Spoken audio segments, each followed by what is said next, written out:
Quel est le lien entre reproduction et nourriture de bonne qualité? Oui, pourquoi est-ce que j'ai sifflé? Car ce petit sifflement a un sens bien particulier pour la maison charbonnière.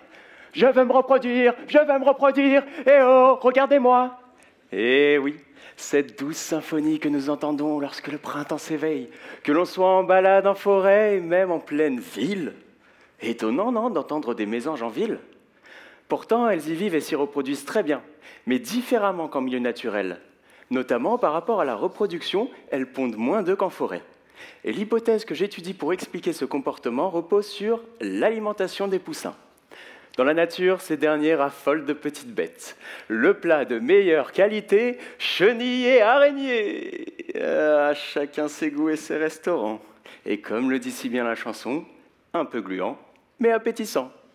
Pour étudier l'alimentation des poussins, je réalise chaque année avec mon équipe le suivi des nichoirs. Première étape, je scrute de mars à juillet le garde-manger saisonnier des mésanges en secouant violemment, mais avec technicité, les branches des arbres pour dénombrer les insectes. Deuxième étape, j'inspecte les nichoirs.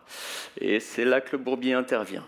Car malgré l'aide indispensable de Michel l'échelle pour les atteindre, parfois le terrain nous force à improviser. En funambule sur la clôture d'un parc, accroché aux membres de mon équipe. Mais, une fois à hauteur des nichoirs, la maladresse laisse place à la finesse. Je commence par les ouvrir délicatement pour décrire ce qu'ils contiennent. Alors, on a un parent qui s'enfuit, et sinon 4 œufs et 2 poussins. Dernière étape, j'installe discrètement une caméra juste à côté pour filmer l'alimentation des poussins. Silence, ça tourne. Bon, c'est mignon, mais je dois vite redescendre, car il ne me reste que 63 secondes pour vous résumer les centaines d'heures de cette télé-réalité mésangesque dont le verdict est unanime. En forêt, les poussins mangent majoritairement des araignées. En ville, ils ne mangent pas de gigatacos tender salade tomate oignon. Et non, mais des papillons, des sauterelles et beaucoup moins d'araignées.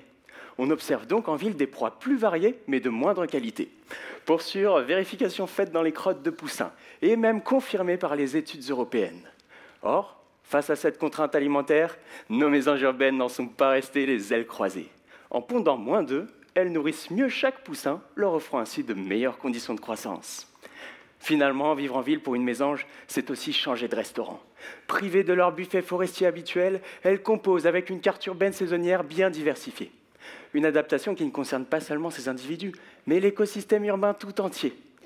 Une réalité qui nous rappelle que préserver cette biodiversité, c'est préserver la richesse du vivant qui nous entoure et ainsi continuer à profiter chaque matin de ce doux son de